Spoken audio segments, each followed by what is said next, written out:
M Neha, welcome to my channel.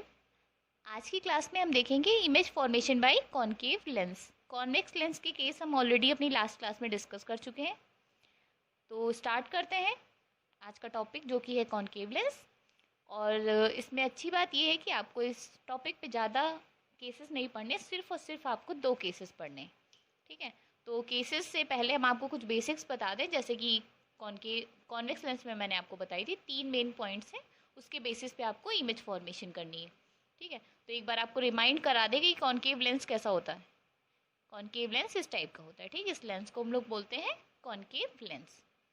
तो सबसे पहला पॉइंट जो है वो ये है कि अगर कोई लाइट रे, पहले एक काम करते हैं, कॉनकेव लेंस ही बना लेते हैं। ठीक है, कॉनकेव लेंस बनने के बाद क्या किया, प्रिंसिपल एक्सिस बना ली, ऑप्टिकल सेंटर हो गया। ठीक है, कोई लाइट रे अगर प्रिंसिपल एक्सिस के पैरेलल जाती है, ठीक है, ध्यान रखिएगा, कॉनकेव लेंस के केस में अगर कोई लाइट रे प्रिंसिपल एक्सिस के पैरेलल जाती है तो ये रिफ्रैक्शन के बाद क्या होगी, डाइवर्ज होती हुई आपको दिखेगी। कहाँ से, फोकस, जो इसके सेम साइड में जो फोकस होगा, मतलब जिस साइड लाइट रे आ रही उसी साइड के फोकस पे ये लाइट रे आपको डाइवर्ज होती हुई दिखेगी। तो इसको अगर हम डॉटेड मिलाएंगे तो वो कुछ इस तरीके से मिलेगी। ठीक है, डाइवर्ज का मतलब होता है फैलना। तो आपको लग रहा होगा यहाँ से लाइट रे क्या हो रही, फैल रही है, सीधी सीधी जाएगी।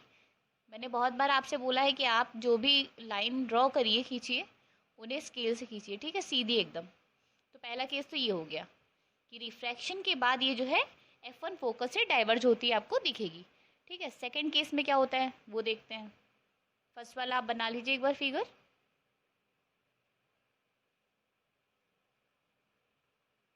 सेकंड में देखते हैं कि क्या होता है। तो इसमें भी हम सबसे पहले कॉनकेव लेंस बनाते हैं। कॉनकेव लेंस बनाने के बाद ऑप्टिकल सेंटर,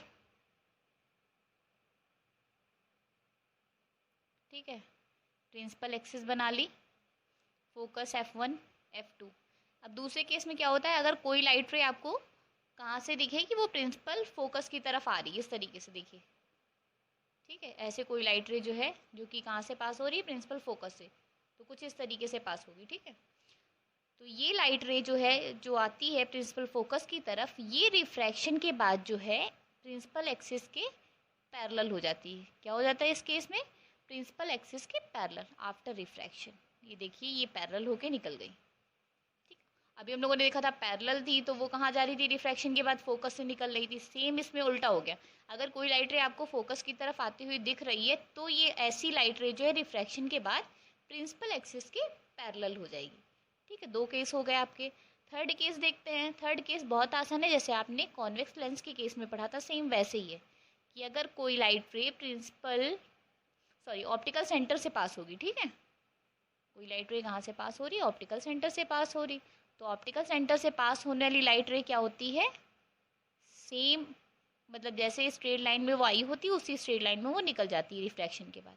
उसके पाथ में कोई भी चेंज नहीं होता है।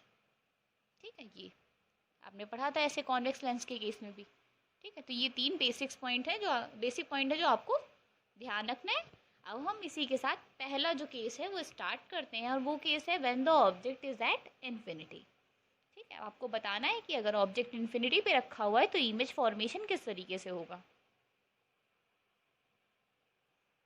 तो सबसे पहले क्या करते हैं, कॉनकेव लेंस को बनाते हैं। ठीक है, इसके बाद प्रिंसिपल एक्सिस। ठीक है, एक चीज़ आपको, सॉरी, ऑप्टिकल सेंटर, इसमें आपको एक चीज़ ध्यान रखनी है कि इसके जो फोकस होता है, सेकंड फोकस, वो इसी साइड होते हैं दोनों फोकस। ठीक है, F2 और 2F2। ठीक है, जिस साइड से आप लाइट रे को ले जाएंगे उसी साइड आप इसके सेकंड फोकस दोनों ड्रॉ करेंगे। ठीक है, इसमें कंफ्यूज होने की ज़रूरत नहीं है कि F1 था, F2 उधर था, वो नहीं है। इसके केस में आपको ये ध्यान रखना है कि अगर आप लाइट उस साइड से ले जा रहे हैं तो F2 2F2 उधर ड्रॉ करेंगे, और अगर लाइट रे आप इस साइड से ले जा रहे हैं तो F2 और 2F2 इसी साइड ड्रॉ करेंगे। ठीक है, तो क्या कहा गया है, व्हेन ऑब्जेक्ट इज इन्फिनिटी, तो मान लेते हैं यहाँ कहीं ऑब्जेक्ट बहुत दूर रखा हुआ है कोई। ठीक है, तो क्या होगा, तो ऑब्जेक्ट से पैरेलल बीम ऑफ लाइट रे आएंगी जो कि कॉनकेव लेंस पे इस तरीके से पड़ेंगी। ठीक है, और अभी मैंने आपको सबसे पहले केस में बताया था कि जो लाइट रे प्रिंसिपल एक्सिस के पैरेलल जाती हैं वो रिफ्रैक्शन के बाद जो है डाइवर्ज होती है, आपको दिखती है कहाँ, किधर की तरफ, फोकस की तरफ। ठीक है, तो ये फोकस है, इसकी तरफ ये डाइवर्ज होती दिखी। ठीक है, सेम इसी की दूसरी वाली ये जो लाइट रे इसके केस में देखेंगे, ये भी लाइट रे इस तरीके से जाएगी। ठीक है, रिफ्रैक्शन प्रोसेस होगा और रिफ्रैक्शन प्रोसेस के बाद ये इस तरीके से निकल जाएगी। ठीक, इसको भी जब हम डॉटेड आगे बढ़ाएंगे तो ये इसी फोकस पे आके मिलेगी। ठीक है, तो इन दोनों जहाँ भी ये दोनों लाइट रे मिल रही वहाँ पे इसकी इमेज फॉर्मेशन होगा। तो आपने देखा कि जब भी ऑब्जेक्ट जो है इन्फिनिटी पे रखा होगा तो उसकी इमेज कहाँ पे बनेगी, सेकेंड फोकस पे बनेगी। ठीक है, जो कि लेंस के सेम साइड में होगा। ठीक है, अब हम कंक्लूजन लिख लेते हैं इसके। सबसे पहला conclusion, image formed at second focus of the same side of lens. ठीक है, ये चीज़ हो गई पहली। अब ये बताइए, अगर ऑब्जेक्ट कहीं इनफाइनाइट पे रखा हुआ है तो उसकी जो हाइट होगी वो बहुत बड़ी होगी और उसकी इमेज कितनी मिली आपको, बहुत छोटी मिली। तो इमेज कैसी हो जाएगी आपकी, जो भी ऑब्जेक्ट रखा है उसकी इमेज क्या हो जाएगी, डिमिनिस्ड हो जाएगी। ठीक है, हाईली डिमिनिस्ड, बहुत ही ज़्यादा छोटी हो जाएगी, हाईली डिमिनिस्ड। ठीक है, हाईली डिमिनिस्ड हो गई। और इमेज आपको डॉटेड लाइन से मिली है, मतलब रियल होगी या वर्चुअल होगी। ये डॉटेड लाइन मिलने पे इमेज मिली है हमें, इसलिए इमेज कैसी हो जाएगी, वर्चुअल हो जाएगी। तो image is virtual and erect. ठीक है, और थर्ड क्या हो जाएगा, डिमिनिस्ड, छोटी है। ठीक है, डिमिनिस्ड, हाईली नहीं लिखा है क्योंकि बहुत ज़्यादा छोटी नहीं। डिमिनिस्ड का मतलब क्या हो गया, स्मॉलर देन द ऑब्जेक्ट। ठीक है, ऑब्जेक्ट से जो इमेज है वो छोटी इमेज मिली। आप यहाँ पे ऑब्जेक्ट का नेमिंग कर सकते हैं ए बी। ठीक है, पहले वाले केस में भी रह गया था, लिख लीजिएगा आप। और यहाँ पे इमेज जहाँ पे बन रही है वहाँ पे क्या लिखेंगे, ए डैश बी डैश। इस तरीके से केसेस जो थे कॉनकेव लेंस के वो फिनिश हो गए। और when the object is between infinity and optical centre, अब क्या कहा गया, इनफाइनाइट और ऑप्टिकल सेंटर के बीच में कहीं भी ऑब्जेक्ट रखा हुआ है। कोई एक पर्टिकुलर केस नहीं बताया गया कि कहाँ पे रखा है, इन दोनों के बीच में कहीं भी रखा है, आपको उसकी केस में इमेज फॉर्मेशन करना है। ठीक है, तो स्टार्ट करते हैं सेकंड केस। तो स्टार्ट करते हैं सेकंड केस। फिर से हम कॉनकेव लेंस बनाते हैं।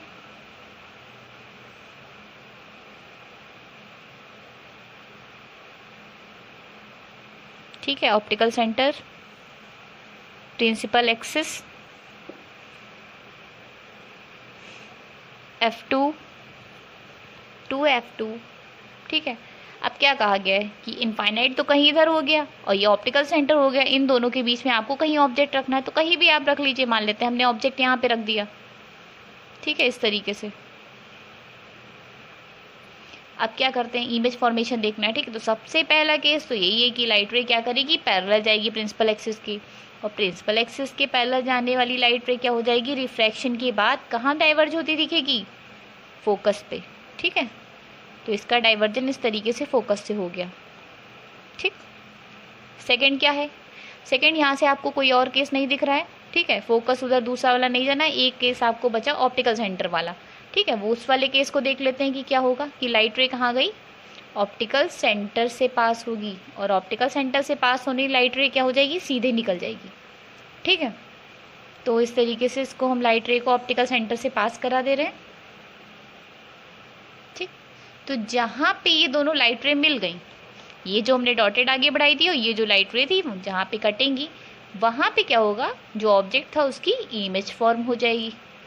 ठीक है, ऊपर मतलब अप साइड ही इमेज बन रही है। ठीक है, डाउन साइड नहीं बनी है। तो इस तरीके से आपने देखा कि कैसे इमेज फॉर्मेशन हुआ, कि एक लाइट रे पैरेलल गई थी, वो रिफ्रैक्शन के बाद क्या हो रहा है, डाइवर्ज होती फोकस से दिख रही, दूसरी लाइट रे ऑप्टिकल सेंटर से सीधी निकल गई, और दोनों के कट पॉइंट पे हमें क्या मिल गया, इमेज मिल गई। तो हम कंक्लूजन लिखते हैं। अच्छा, इमेज का साइज़ देखिए छोटा हो गया, इसके कंपैरिजन में इसका साइज़ छोटा हो गया। ठीक है, अब लिखते हैं सबसे पहला पॉइंट।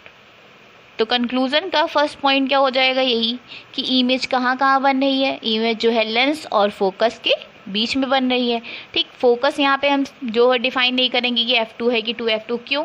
क्योंकि ये ऑब्जेक्ट इसके बीच में जैसे यहाँ पे रखा हुआ है तो इसकी इमेज यहाँ पे बन गई। ऐसे अगर आप इसकी डिस्टेंस इधर बढ़ाते जाएंगे वैसे ही इसकी इमेज की भी डिस्टेंस क्या होगी, बढ़ती चली जाएगी। ठीक है, तो फोकस और लेंस के बीच में ही इमेज का फॉर्मेशन होगा। तो क्या लिखेंगे, इमेज इज फॉर्म्ड बिटवीन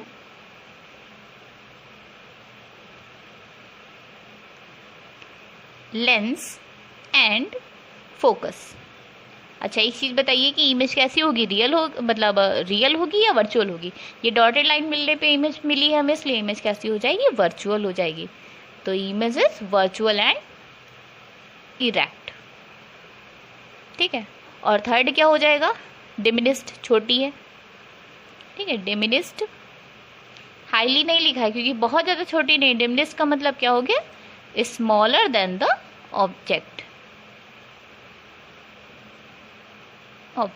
ठीक है, ऑब्जेक्ट से जो इमेज है वो छोटी इमेज मिली। आप यहाँ पे ऑब्जेक्ट का नेमिंग कर सकते हैं AB। ठीक है, पहले वाले केस में भी रह गया था, लिख लीजिएगा। और यहाँ पे इमेज जहाँ पे बन रही है वहाँ पे क्या लिखेंगे, A', B'। इस तरीके से केसेस जो थे कॉनकेव लेंस के वो फिनिश हो गए। तो इसी टॉपिक के साथ दोनों केस हमारे ख़त्म हो चुके हैं। नेक्स्ट टॉपिक जो हमारा रहेगा वो लेंस रहेगा। उस टॉपिक में आपको लेंस फार्मूला, मैग्नीफिकेशन, उससे रिलेटेड न्यूमेरिकल्स को भी डिस्कस करेंगे उस क्लास में। उस एक क्लास में आप लेंस से रिलेटेड सारी चीज़ें आपको मिल जाएंगी।